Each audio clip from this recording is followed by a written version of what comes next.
When they saw how deep it was, they told the true frogs that they were as good as dead.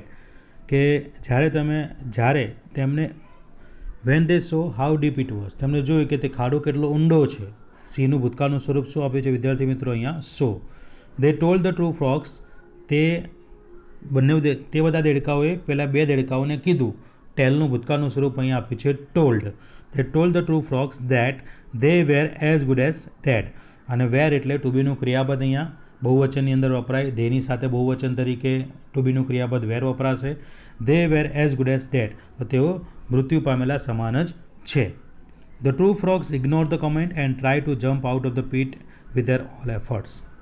બંને દેડકાઓએ જે comments, જે સૂચનાઓ આપતી હતી, કમેન્ટ્સ એટલે એક પ્રકારની સૂચના છે, બોલવું છે, બરાબર, એને એ અવગણી. ઇગ્નોર એટલે અવગણવું, બરાબર, એમને અવગણી, એની પર ધ્યાન ના આપ્યું.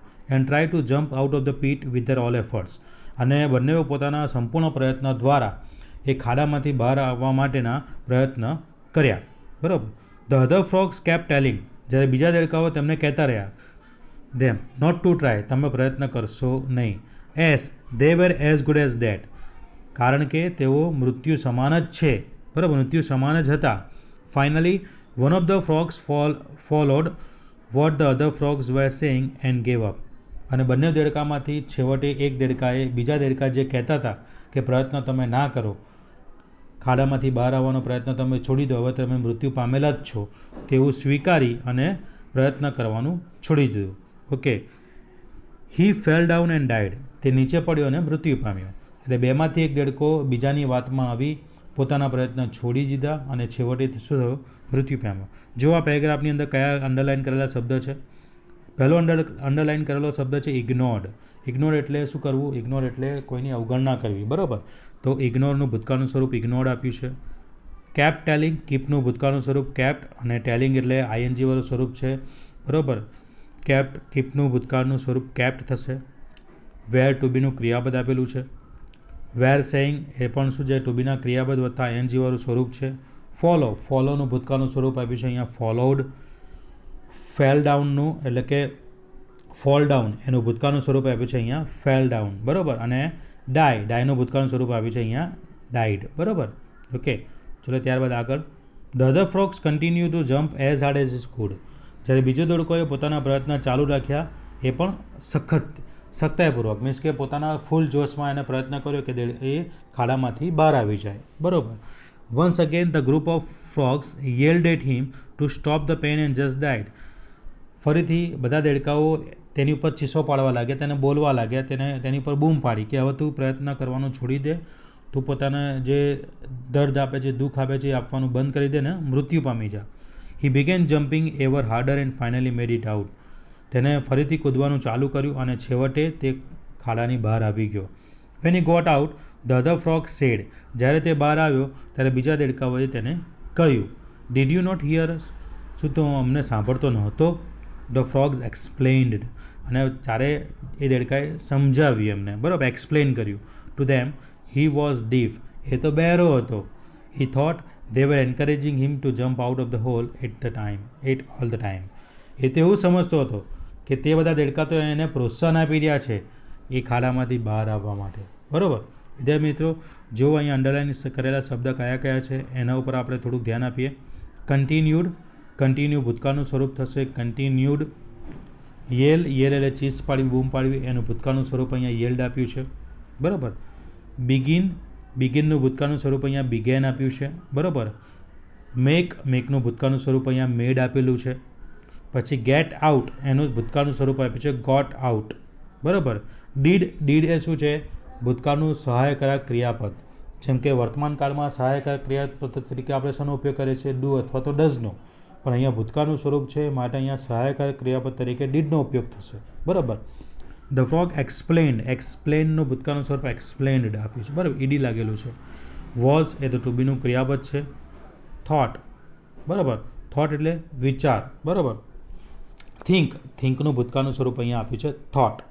અને વેર એન્કરેજિંગ, વેર ટુ બીનું ક્રિયાપદ, અને આપણને ચાલુ ભૂતકાળ આપેલો છે એન્કરેજિંગ સ્વરૂપે, બરાબર. તો આ હતી વાર્તા. વાર્તા ઉપરથી આપણને અમુક પ્રશ્નો પૂછ્યા છે.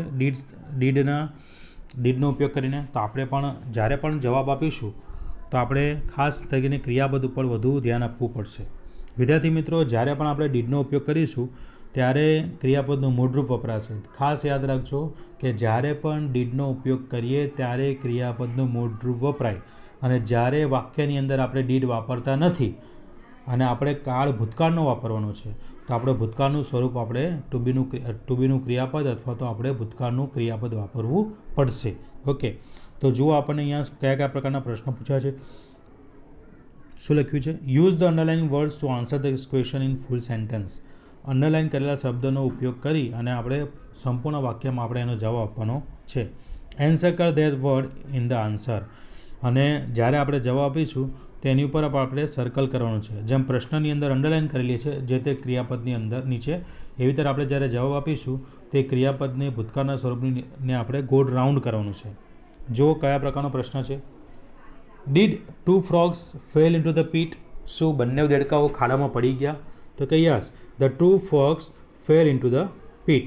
હા, બંને દેડકાઓ ખાડામાં પડી ગયા હતા. ફોલનું ભૂતકાળ શું થશે? Fell. Did both the frogs try to jump out. તો કે યસ, બોથ ધ ફ્રોગ્સ. ટ્રાયનું શું થશે? Tried to jump out. Okay. Did the other frogs keep the two frogs telling not to try. Did the other frogs keep the two frogs telling not to try. તો કે yes, the other frogs kept telling not to try. Okay.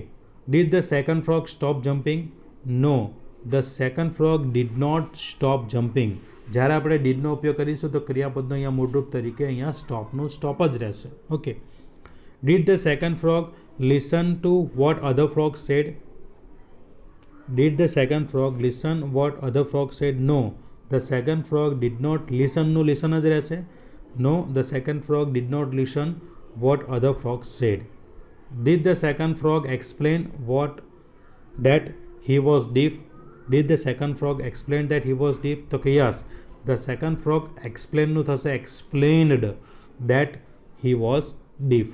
જોઈ વિદ્યાર્થી મિત્રો કે જ્યારે આપણે પ્રશ્ન માટે ડીડનો ઉપયોગ કર્યો, પ્રશ્ન બનાવવા માટે સહાયક ક્રિયાપદ તરીકે ડીડનો ઉપયોગ કર્યો તો પ્રશ્નની અંદર આપણે ક્રિયાપદનું મૂળરૂપ વાપર્યું, પરંતુ જ્યારે એ જ પ્રશ્નનો જવાબ આપણે આપવાનો છે અને એ પ્રશ્નનો જવાબ હકારાત્મકમાં હશે તો ક્રિયાપદનું આપણે ભૂતકાળનું સ્વરૂપ મૂકવું પડશે.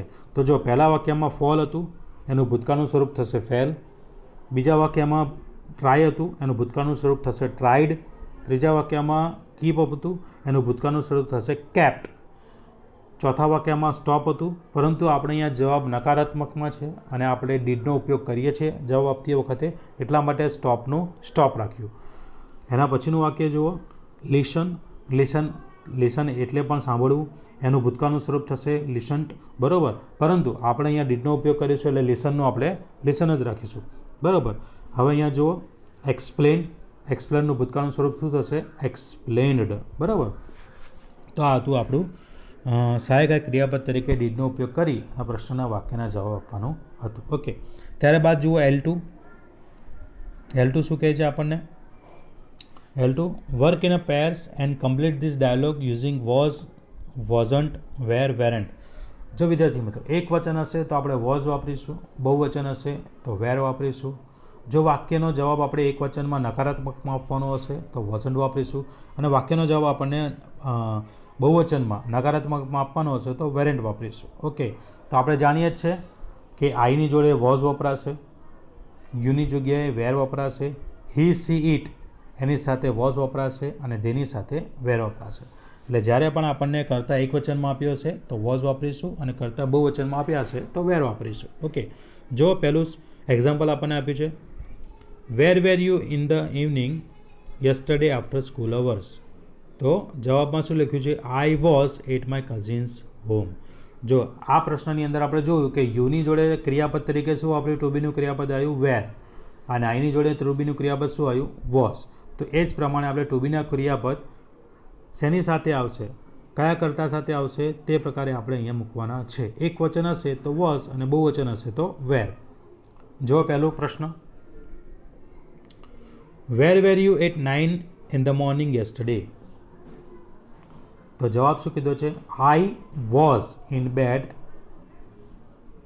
At as it was Sunday. I was in bed as it was Sunday. Okay, તો આઈની જોડે આવશે વોઝ. બીજું વાક્ય, were you present in the class yesterday? ગઈકાલે તમે ક્લાસમાં હાજર હતા? તો કે યસ આઈ વોઝ. આઈની જોડે શું વપરાશે? ફરી પાછું અહીંયા વોઝ. હવે જુઓ ખાલી જગ્યા, Sardar Patel the first prime minister of India. Sardar Patel એક વચન છે એટલે આપણે ખાલી જગ્યામાં મૂકીશું was. Was Sardar Patel the first prime minister of India? તો જવાબમાં આવશે no he wasn't. No he wasn't. It was Jawaharlal Nehru. Okay, ત્યારબાદ ચોથું વાક્ય, ખાલી જગ્યા, Yuvraj Singh a part of Indian cricket team during world cup? તો was Yuvraj Singh a part of Indian cricket team during world cup? Yuvraj Singh એક વચન છે એટલા માટે પ્રશ્ન બનાવતી વખતે આપણે વોઝનો ઉપયોગ કરીશું અને જવાબમાં નકારાત્મક નો હી વોઝન્ટ. ચલો, હવે ધેર આપ્યું છે ખાલી જગ્યાની પાછળ તરત જ જુઓ. ખાલી જગ્યા, there power cut at your place yesterday? તો ધેર છે એટલે આપણે ટુ બીના ક્રિયાપદ તરીકે વેર વાપરીશું. Were there power cut at your place yesterday? શું ગઈકાલે તમારા ત્યાં પાવર કટ થયો હતો? લાઇટ કપાઈ ગઈ હતી? કે નો ઇટ વોઝ. ના, નથી કપાઈ. In fact we watch a movie last night. બરાબર, we watched a movie last night. એના પછી છઠ્ઠો પ્રશ્ન જુઓ. ફરી પાછું ખાલી જગ્યા પછી ધેર છે એટલે આપણે અહીંયા વેરનો ઉપયોગ કરીશું. તો were there guest at your home last Sunday? તો કે yes there were. They were my brothers friends. બરાબર, અહીંયા સંપૂર્ણ ખાલી જગ્યાઓની અંદર વેરનો ઉપયોગ થશે. ફરી પાછું યુ આવ્યો એટલે આપણે ટુ બીના ક્રિયાપદ તરીકે વેરનો ઉપયોગ કરીશું. Were you a part of school cultural programme last year? તો કે yes I was. I perform a folk dance. બરાબર, ત્યારબાદ જુઓ ડીડ યુ. હવે અહીંયા આપણે ઉપરની ખાલી જગ્યા મુજબ અહીંયા ક્રિયાપદ મૂકવું પડશે. શું મૂકીશું? Did you perform in the cultural programme last year? Perform આવશે કેમ કે આપણે આગળ પ્રશ્ન બનાવવા માટે ડીડનો ઉપયોગ કર્યો એટલા માટે. તો did you perform in the cultural programme last year? તો કે yes I did. I perform a folk dance. બરાબર, એવો જવાબ આવશે. વિદ્યાર્થી મિત્રો, ખાલી જગ્યા, Sanskrit compulsory for you in class 8? તો was Sanskrit compulsory for you in class 8? બરાબર, was Sanskrit compulsory for you in class 8? તો કે યસ ઇટ વોઝ. શું આવશે? Yes it was.